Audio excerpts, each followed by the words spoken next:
See, we have three layers of energy: superficial layer, then emotional layer, then the cosmic layer within us. Right. So what we call Kundalini is the dormant force in us, which is resting at the base of our spine. Right. So without Kundalini, you can't even lift your hand. So Kundalini is all there. So when we are doing shaking, so there are two type of methods. One is yogic method, where you use specific breathing and specific techniques to make your energy go up. There you need a guru and right techniques. Otherwise, it can go wrong. It can go wrong. Yes. Huh. But what I am prescribing, what I am sharing is, it's a spontaneous way of Kundalini. You first activate your energy, because yogi is not going to express and dance. So he has to know the right techniques, right methods, right mantras to keep on channeling it rightly. If you make a little mistake, it will burn you. Because you have played with the nature. You see, all yogic methods are unnatural, by the way. They're not spontaneous. You're forcing something to come up. Right. You are Now- using sounds for vibrations, and then Yeah. vibrations are producing. Right. But you can still use the vibrations, but without making any business with life. You understand what I'm saying? If I'm saying, if I do this, then I'll get these powers. Right. Now you are in a wrong state of mind. There, life will do a deal with you also. It will, if you make a mistake, Life will cut you out. it will cancel you Right, out. right. You will not get any loan anymore. Right. But when you are doing just to participate with life, that's what I am sharing. Shaking means your intention is to remove the blockages from your Shakti. When Shakti starts to move, you give it an expression. So this is like tasting that Kundalini drop by drop. It slowly starts to activate all your chakras in a spontaneous way. Each chakra, whatever it is supposed to live, you give it an expression. But yogi is avoiding first two. Then with this also, everything is attachment and thoughts are problem. So of course, that is fine. You go through that. This is fire method. Fire means dropping everything unuseful and becoming pure. Other is the water method, which is Taoism, Tai Chi, and Tantra, where you are containing your water and water starts to rise, opens your chakras. It's more spontaneous way. You're not forcing, but you are gathering. In that gathering, so with shaking, you first release the blockages. Energy starts to flow, you give it an expression. So your system becomes smooth. Then after that, now you are qualified to do meditations. Now when you will sit for meditation, energy will spontaneously move to the third eye, to whichever chakra you doing meditation with. It starts to flow through that. That flow is like a Sahaj yoga, Right. Effortless. For example, Taoism does not work on Kundalini, but they say don't resist thing. When you don't resist thing, your energy starts to gather. You are losing energy only by fighting with things. Gussa aaya, why there is anger?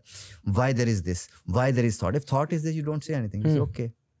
So you're conserving. That conserved energy starts to open up and starts to rise higher. And you will not have a problem with that, because you're not pushing, you're not putting it on fire with some LSD, with some ayahuasca, or with some pranayam techniques and focusing on third eye without having any roots. You will go crazy. What you are giving out to me is your energy flowing out through me, to you. But if you really focus, then it will start to activate your Kundalini also. So shaking will activate that energy. Dancing will give it form. Yeah, that is Durga, shaking. Dancing is Lakshmi, expression. And is there a specific way I'm dancing? No. Allow the body. You have to give permission to Shakti to flow, not to control your woman, how she wants to make forms. This will multiply your wisdom. Because what is idiot is, his wisdom moves only in few channels. What is genius is, goes everywhere. Try this with your body. Allow your body to make forms for 1 month. You're thinking, you're breaking boxes. Right. Breaking out of boxes into your head. Because you are doing different movements through the body. It's the mother center. Whatever you do with this, it will change your psychology also.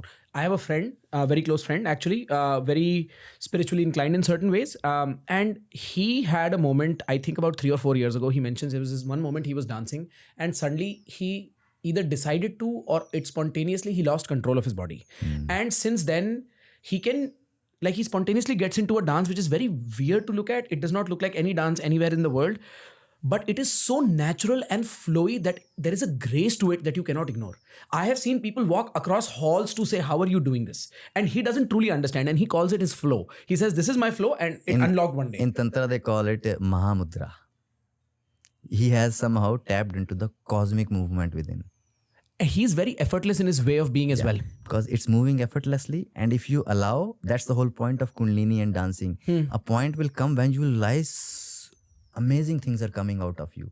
Not only that, you will start amazing ideas also coming out of box, because you are now in beat with the present, which is constantly expanding and changing. Otherwise, we are living a life in beat with our past. We want to repeat it. Right. This is fresh and new. And in dancing, you connect with if you really totally dance, don't hold back. First, your mind will get released, then emotions will get released, and the third step, cosmic will take over. And there is a fear involved there. That's why people are afraid to go there. What is the fear? Fear is of losing control, man. Losing your mind. Losing control, not your mind. Okay. Your mind has been expressed through dance. You cannot go crazy with dancing. You can go crazy with doing sitting meditation and some technique because unexpressed energy will explode in your pressure cooker. But in expression, in spirituality or in any relation, anything which can give you beyond experience, we control because you can lose control. Your mind will say, I cannot control this. It just comes and flows through me.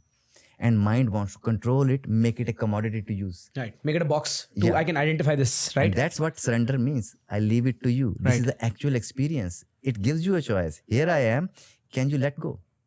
You know, I often joke with him. I say, he's a male friend of mine. I say, you're almost like a woman. And it's a joke between us. But what I'm really trying to say is you're very tapped into your female. Because you flow, you surrender. Like life does not inhibit him in the same way it inhibits me. You know? Yes. I'm like, "Arey yaar, tere saath itna bura hua hai. Why aren't you upset?" I have to meet this guy. Man. Yeah, I have to Sometime bring him to you. here, you know. I will make sure he watches this podcast because I know he will connect with your message. When I heard of you saying that you must dance without being interrupted by your mind, I was reminded of him. The third step, you say sit silently because then energy will move up. Don't move at all because this is creating a blank page of the body. Because you see, we are always moving, always doing something. Right. So your Shakti is always extrovert engaged. But when you become absolute still, like a rock, now energy has nowhere to go. It starts to move in and open other channels. You have activated dance. Now it will go into deeper channels. See? So it is like kind of going into your roots inside, and it will activate your wisdom aspect, your heart aspect. And then I lay down You lie down. for 15 minutes. You bring it to the back neutral, because if you keep it here and get up and walk, then this energy will be in imbalance.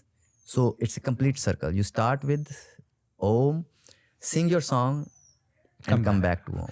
And when I'm sitting, should I sit with my spine erect? Spine straight there is the a best. message. Or Haan. you can keep standing also. Acha. But still, But don't move.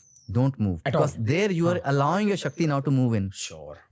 Because people just, thoda khujli ho gaya, itch here. No. That Shakti, that khujli and whatever is energy, right? At that moment, huh? Your mind is not allowing it. You know, this is one of my basic techniques. If you can learn to practice to sit still every 15 minutes, every day 15 minutes, absolute like rock, you will experience your body in an absolutely new way.